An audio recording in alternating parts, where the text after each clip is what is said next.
everyone! In a previous video, we reacted to the top 10 place to visit in Brazil. And it was amazing, and some of you requested this one, Why Brazil Geography is Unlike Any Other Country, released only a month ago by Geography by Jeff YouTube channel. Yes, so it's going to be quite interesting. Brazil is fascinating. I think Brazil is bigger than the rest of South America combined.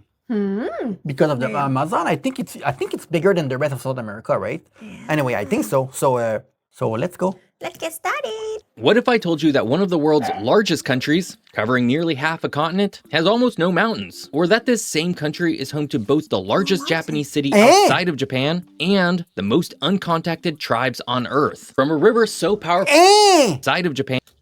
The biggest population of Japanese outside of Japan is in Brazil. How? When did they go to Brazil? I don't know. I thought like the Portuguese or like other European kind of, but Brazil, Japan, and no mountain. I swear in the video top 10 place to visit in Brazil, we saw a mountain, right? Is it in Patagonia we saw a big mountain, right? Yeah, like a hill mostly. Yeah, maybe it's hill, it's not mountain. And the most uncontacted tribes on Earth. From a river so powerful it dilutes the Atlantic Ocean to a massive capital city built from scratch in the wilderness, here are 15 incredible geography facts you never knew about Brazil. Oh, really? F.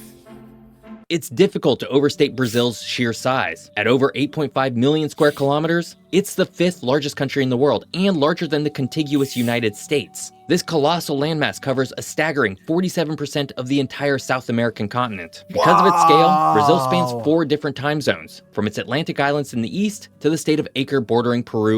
What is UTC-2? It's some kind of island outside of Brazil? It's not even on the map. I think we saw it in the other video, it's a small island. UTC-5 cover almost nothing, but still. I think most people live in UTC-3 on the coast, right? Most people. In the west, this vast territory also hosts an incredible variety of climates and biomes. Whoa. From the dry, desert-like Sertão in the northeast, to the temperate highlands of the south, to the flooded grass. See? The Does dry, that count? desert-like Sertão in the northeast, to the temperate... Does that count as a mountain or no?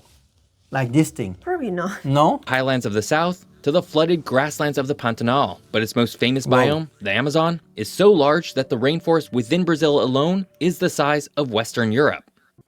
Yeah. The Amazon is as big as Western Europe.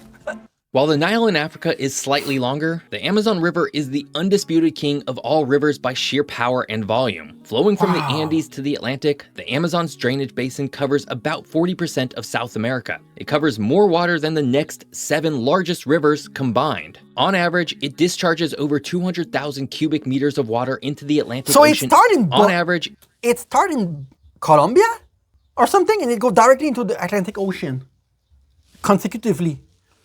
Filled with crocodile and other things that Suji love. It discharges over 200,000 cubic meters of water into the Atlantic Ocean every single second, enough to fill over 83 Olympic-sized swimming pools. This freshwater torrent is so immense that it creates a plume that covers 1 million square kilometers. The river and its basin are also a world unto themselves, containing 1 in 10 known species on Earth.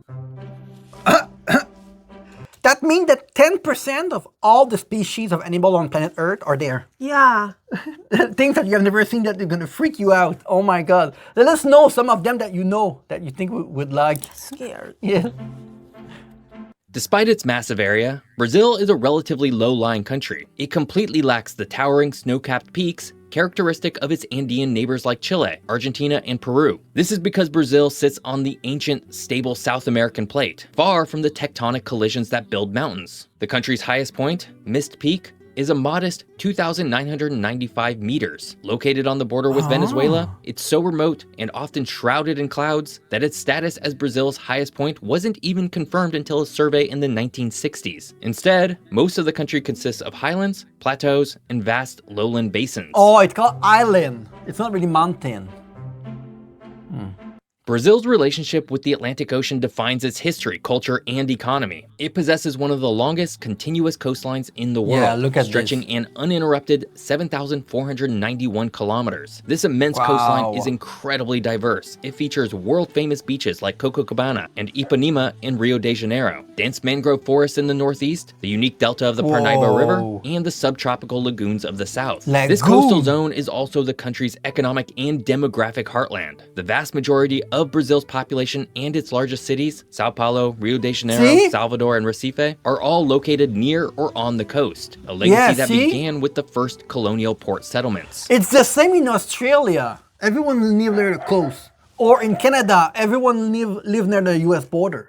Maybe air and everything and like more work and things And like also the colonizer that came, right? I don't think they wanted to go very deep and meet all the animals and the forest and everything. So the world's largest wetland. This is your Guys, we're broke. If you want to save us, you can become a channel member or buy me a coffee. If you buy a coffee, you can suggest us something so we can pay for to not get ads on YouTube. Deep in the heart of South America lies one of Earth's crocodile. most spectacular and overlooked ecosystems, the Pantanal. Spanning over 140,000 square kilometers across western Brazil and into Bolivia and Paraguay, it's the world's largest tropical wetland. The Pantanal is not a permanent swamp. It's a vast alluvial plain that undergoes a dramatic seasonal flood. During the rainy season, over 80% of the area is submerged, creating a watery paradise. When the water recedes in the dry season, it strands aquatic life in small pools, creating an incredible buffet for one of the highest concentrations of wildlife on the planet. Wow, because see, when it's all wet, they can disperse, but when it becomes dry season, all the animals of the water, they are in very tiny spot together, like fighting for the resource. So it's crazy what you can find there. Giant otters, capybaras, and hundreds of bird species.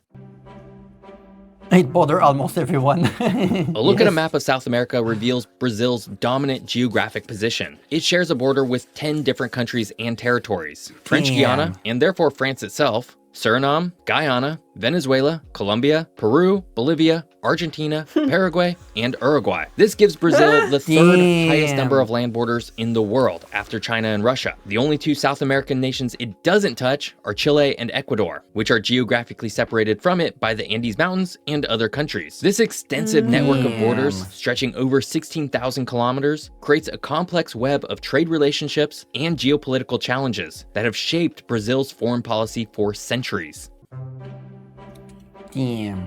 A capital built from scratch. For most of its history, Brazil's capital was on the coast. First, it was Salvador, the heart of the northeastern sugar plantations. Then it was Rio de Janeiro, the bustling port for coffee and gold. But in the 1950s, Brazil embarked on one of the 20th century's most ambitious A lot of people don't know that it's Brasília, the capital of Brazil. It's not Rio de Janeiro. Or Sao I don't Paulo. even know. It's Brasília. planning projects, building a new capital, Brasília, from nothing in the remote, empty interior. The goal was to develop the country's vast inland territory and move the center of power away from the crowded coast. Designed by Lucio Costa and Oscar Niemeyer, the city's futuristic pilot plan is shaped like an airplane and is a masterpiece of modernist architecture. So unique, it was named a UNESCO World Heritage Site. Wow, really? The accidental colony Why does Brazil line. speak Portuguese while nearly all of its neighbors speak Spanish? The answer lies in a 500-year-old treaty in 1494 to prevent a war. Yes, they divided in two. And they give the right side on Portugal and the left side on Spain, that's why. But then the left side developed into many countries and the right side remained one country. I don't know if we're going to explain why. Between two great maritime powers, the Pope brokered the Treaty of Tordesillas. This treaty drew a line of demarcation down the globe, 370 leagues west of the Cape Verde Islands. Spain was granted all newly discovered lands to the west of this line, and Portugal was granted all lands to the east. They found no land almost here except Greenland. They found nothing here except like maybe some. That's why in Africa there's islands that are owned by Portugal.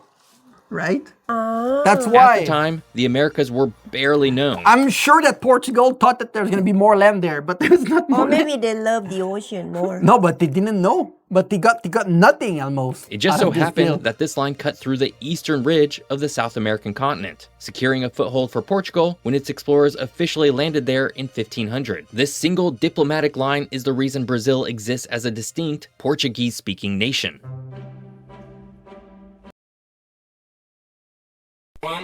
Brazil was named after a tree.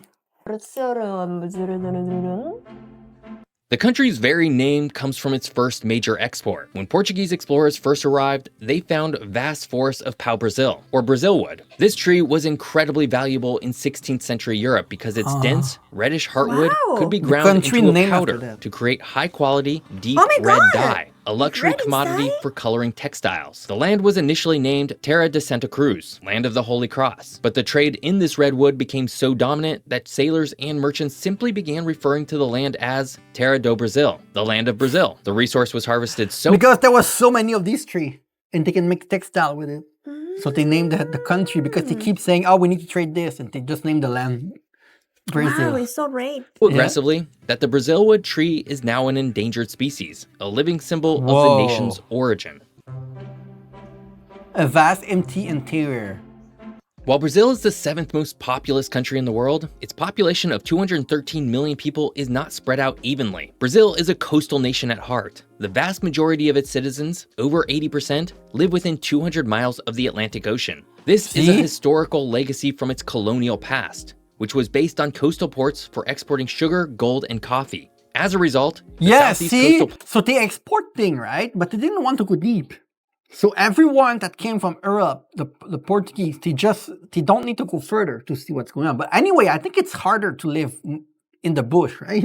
Than to live in the coast. It's much easier to live in the coast. plain, Yes, home to too, Sao right. Paulo and Rio de Janeiro, is one of the most densely populated places on Earth, while the enormous interior, 85 especially the million Amazon live in basin, Sao Paulo and is one Rio. of the least populated. The state of Amazonas, for example, is larger than France, Spain, and Germany combined, but has a population of only 4 million people. 4 million? And it's larger than Germany, Spain.